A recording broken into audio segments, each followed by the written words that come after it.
like Senator Adams, I've spoken on this floor many times myself, and I've never been quite as nervous.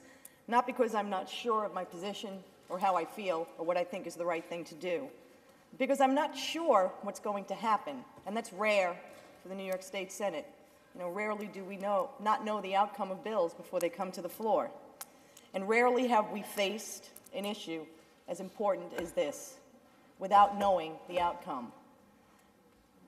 Tens of thousands of New Yorkers' lives are hanging in the balance in this debate. They are either going to go home today knowing that we made history here in New York State, or they're going to go home incredibly disappointed, but certainly unbowed, and the struggle will continue. But I hope that we are going to make that history here today. I hope that we're going to take that step forward to continue the promise of Thomas Jefferson that Senator Schneiderman so eloquently talked about, or eradicate the inequality that Senator Adams described so painfully. I hope that we're going to make that choice. Because I reject, even though I have great respect for Senator Diaz, and I do, and he's not here, but I do have great respect for him, and I have great respect for his religious convictions. But this vote is not about politics. It's not about Democratic politics or Republican politics. It's not about who contributed to what campaign. It's not about who tried to make this body one party or another. It has absolutely nothing to do with this. This vote is about an issue of fairness and equality, not political. It is about the fairness of people who are of the right age, of sound mind, who choose to live together, share everything together, and want to be able to have the protections that government grants those of us who have the privilege of marriage and treat it so cavalierly in our society. That's all this is about. Whether Senator Duane and his partner Lewis, who are two of the most committed people I've ever met. I will tell you, I'm over the age of 40, and that's all you're going to get from me. But I've never been able to maintain a relationship of the length or the quality that Tom Duane and Lewis has. Why should they be denied the right to share their life together?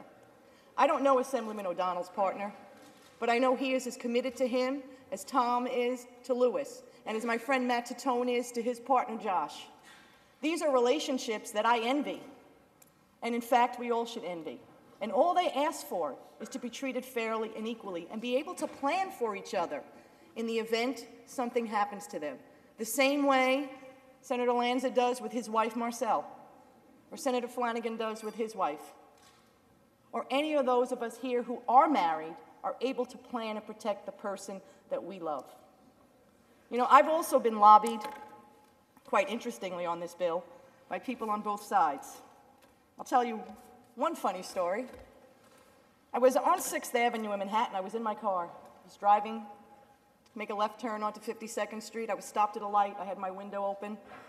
And a young man on a pedicab stopped and stuck his head in the window of my car, which I thought was kind of strange.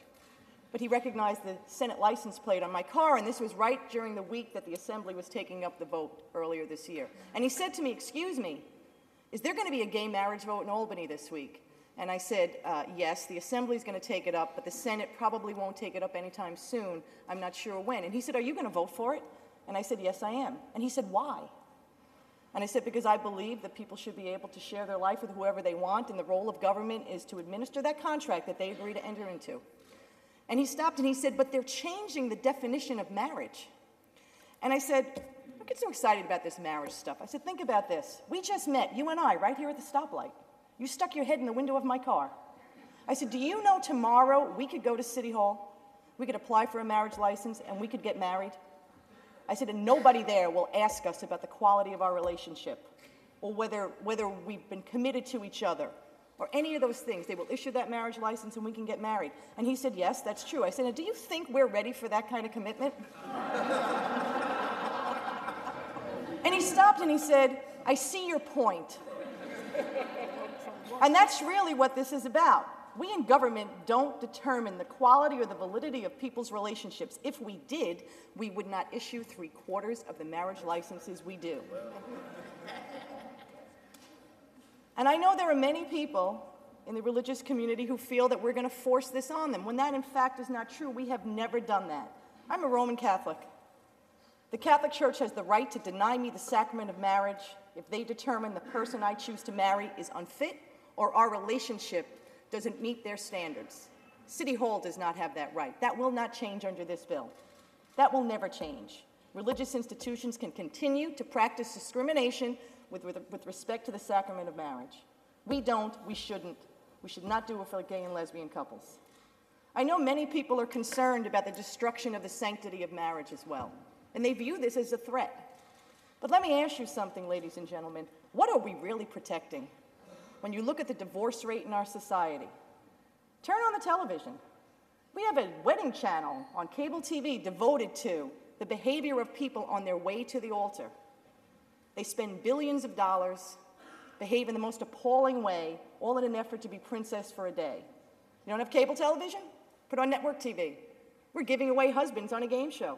You can watch The Bachelor, where 30 desperate women will compete to marry a 40-year-old man who's never been able to maintain a decent relationship in his life.